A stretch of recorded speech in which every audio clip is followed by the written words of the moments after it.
Hello and welcome to Homestead Imaginations. I am Josh and today we are garden planning. So this is how I plan out my gardens. I started doing this method starting last year, and I've made some improvements to help myself for this year. So here I've got a little website that I'd set up on the side, a web page on the side of a current website that I run, and the URL is up here. Might be small to see in the video, but I will put it in the description of the video. The link, anyone can use it. It is based off of like what I've seen, my personal preference, and like northern 5A grow zone. So it might not be perfect for everyone, but you can always make adjustments if you want to use this and do your own printouts. So I'm going to go here and I'm going to, it's not popping up. The pop-up's not showing up on the screen, but basically I clicked up here and I'm going to select my last expected frost date. So as of right now, our last frost date is expected to be May 15th. Now there's always a window of time, a week or two before, usually before, where you might not get a frost, and that last frost actually might be like earlier May. That was like last year for us. I planted a little before, I think it was the 15th as well. I planted a little before the 15th because I looked at the next like 10 days and there was not any threat of frost. So I did plant a little earlier, and then even based off that, the last frost was a while ago. So I'm gonna just go through. I'm now selecting my last projected or the first frost of like next year, which is September 25th. So I'm going to select arugula and beans. I've got all the ones that I grow. So if anyone finds this useful and wants to use this, and there's anything that I do not have in here, leave it in the comments and I will add it. It doesn't take too much time to add these kinds of things in. I got most of them in here. Pumpkin, I'll throw in the potatoes. I mean, geez, I'll actually, you know what? I'll just do everything. So I'm selecting everything this year anyway. So this is what I have basically set up for myself. I don't think there's nothing on this that I'm not doing. Everything on here that I am doing is in here. Besides a few different things, actually, a couple perennials that I'm growing that will just be a one-time plant. So these are all your annuals, at least for our grow zone or my grow zone and 5A, and anyone else that's like northern or colder temperatures. So then you just click Get Schedule, and then it brings you to this next page. And in order, it'll list what needs to get planted. So based off recommended, I started with recommended, online recommended how far out you should be from like your last or your first, your last frost date. And so here like 10 to 12 weeks. So peppers are the first thing that I will start. So when I did this last year, I've added a lot more columns of information. So I've got the seedling start, I had that at the plant. I had the depth over here. I did not have the container size, so that's to help me. So like in this instance, I know I want to start these in what I have for my dimensions, a 16 tray, to at least get them started, and then I will transfer them into a bigger cup, and then that'll be their last thing. So it's like some of these they can just stay in whatever they're growing in. That actually I'll probably change that to add going into a bigger cup. But either way, this is what I've determined through my experience so far of starting seeds, which is this will be my third year starting seeds. So I added the container size just that way I don't have to try and remember what size worked and whatnot. And at the end of every year, I always make comments in my notes and my journal of these grew too big and didn't have the right cup size or potting size. So then I make a note. So then I'll go and update this. So this will continuously, until I perfect it for myself, this will continuously change. This is how deep I plant the seed, and then like H stands for like heat. So it's something that requires like heat to germinate. So I've got H for that. And then there's also, we scroll down, there's also mound. So that's when I actually plant this outdoors. It needs a mound. So I tried to make quick little notes, stuff that like once you get going and you got some years of experience, you won't need these reminders. But for me, at least, it helps. It just makes things so less stressful. It removes a lot of the stress because it's all laid out for you. Quantity, now that's going to come after. I'm going to show the next step of this.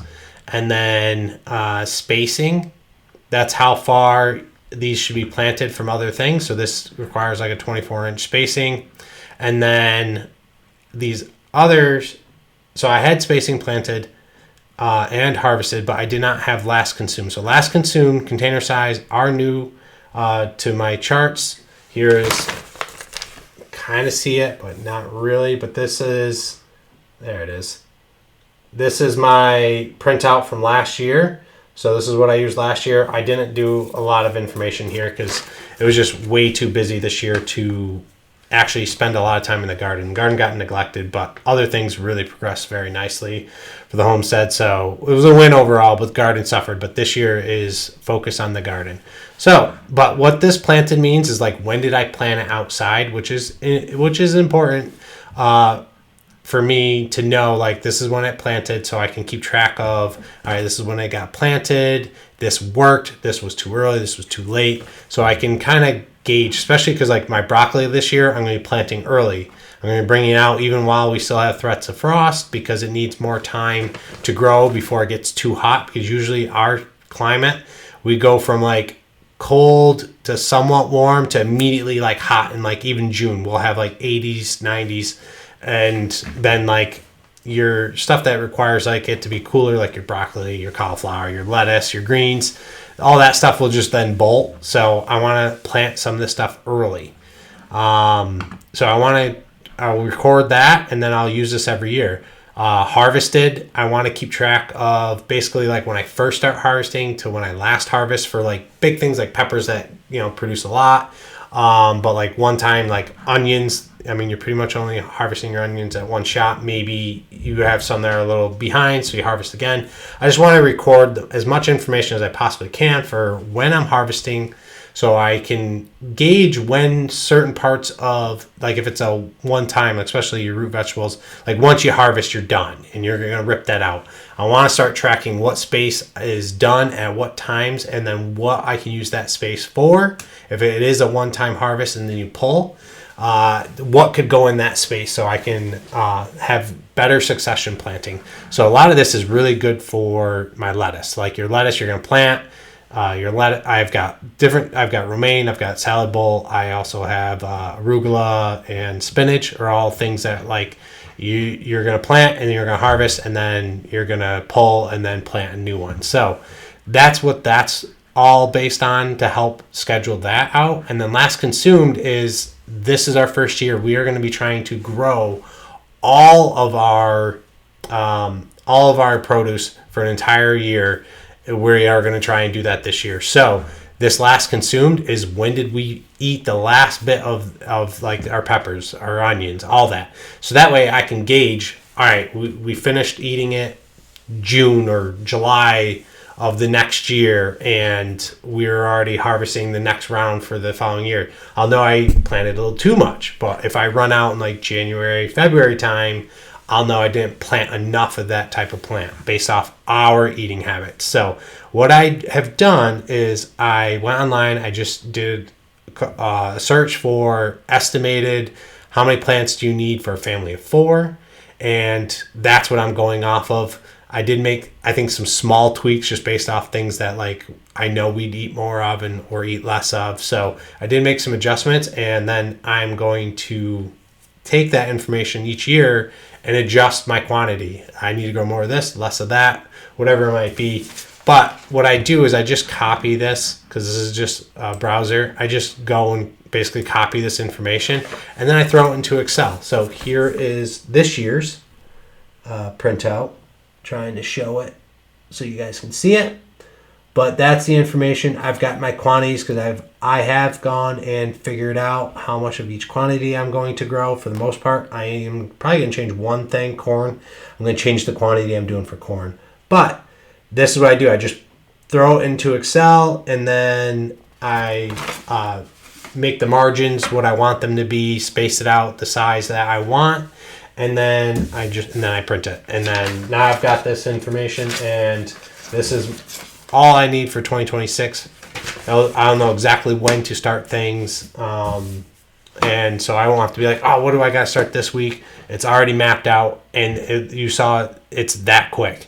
Select what you're growing and do that. So some kind of system like this, I think, is super helpful to gardeners. I mean, unless you get so far experienced in this, like it just comes natural. You know exactly when you're doing each and every single thing.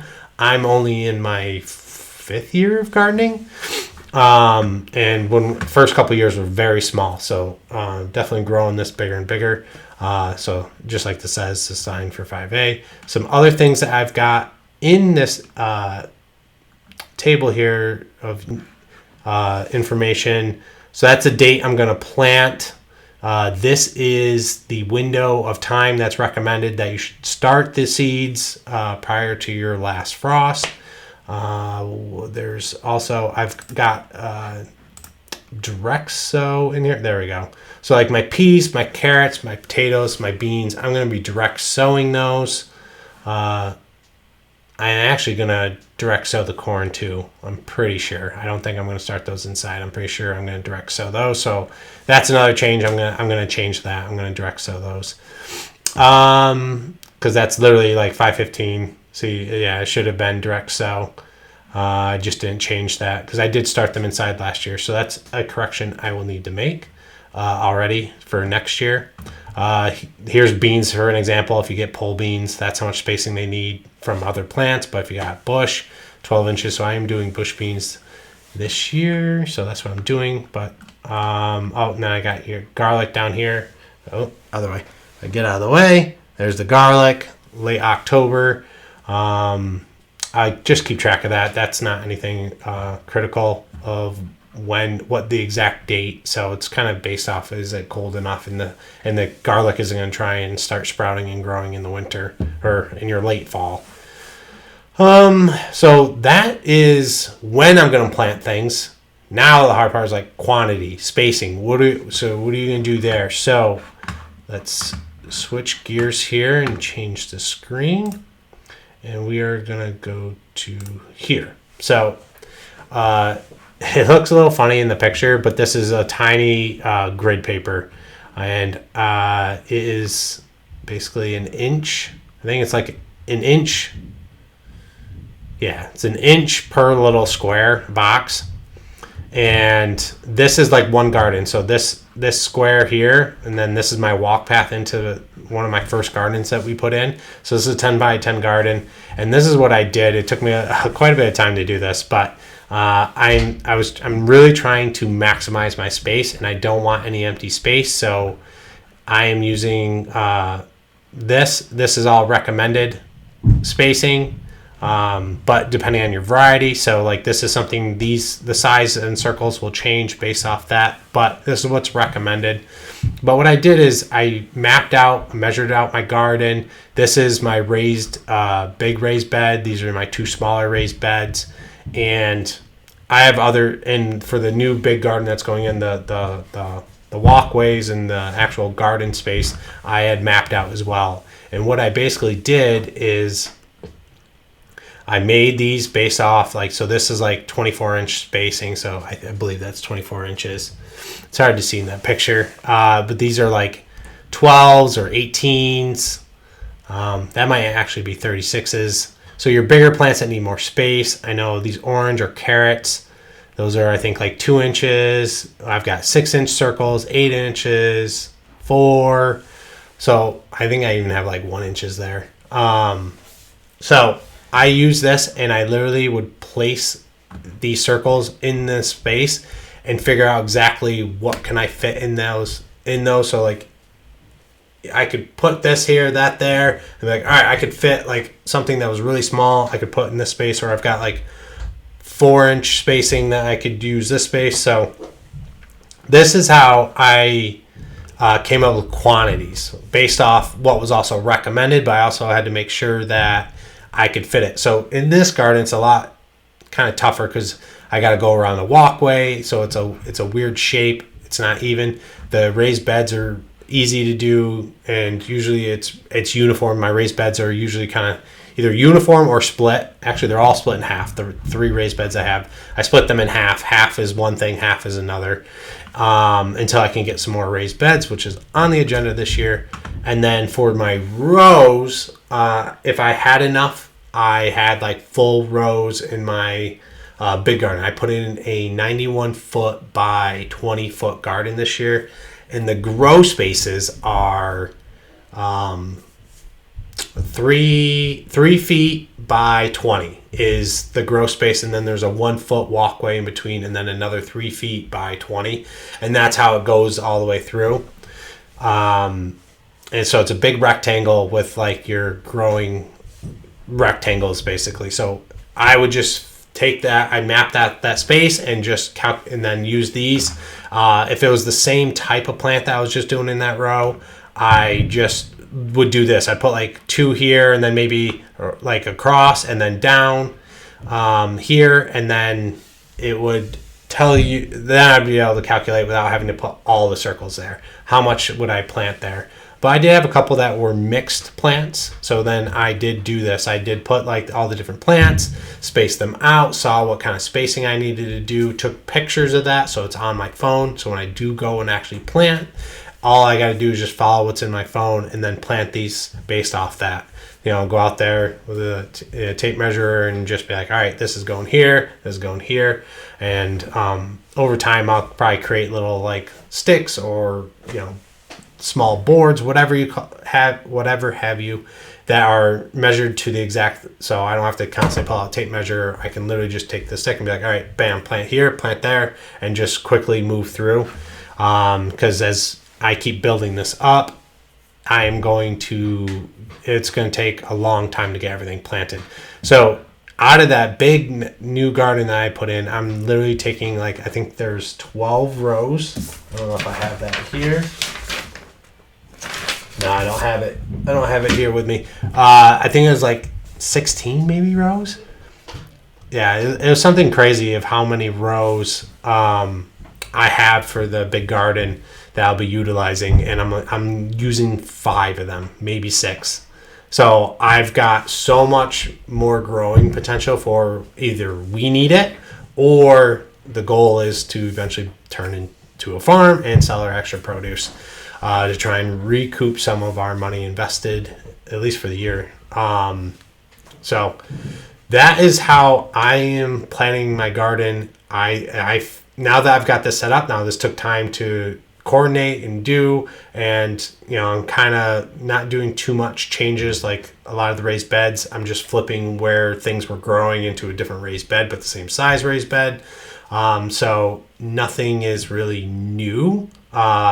And from that standpoint, and so like I just take pictures, and then like I literally copy and paste, follow it the next year. So same thing this year. I took the pictures. I know what I'm growing and where. I know what quantities, because I've recorded it, and then I will be able to assess how that went.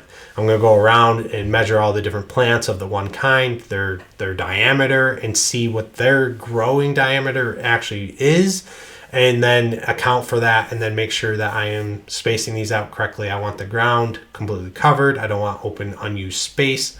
I want to maximize everything that I've got going on. So I'm excited for this year. It's going to be such a fun year. I'm excited to be back in the garden, actually in the garden, being meticulous with it and really learning, and then also trying to grow all our food for the year and see how well we do from a first time just starting point to see where we're at and what we need.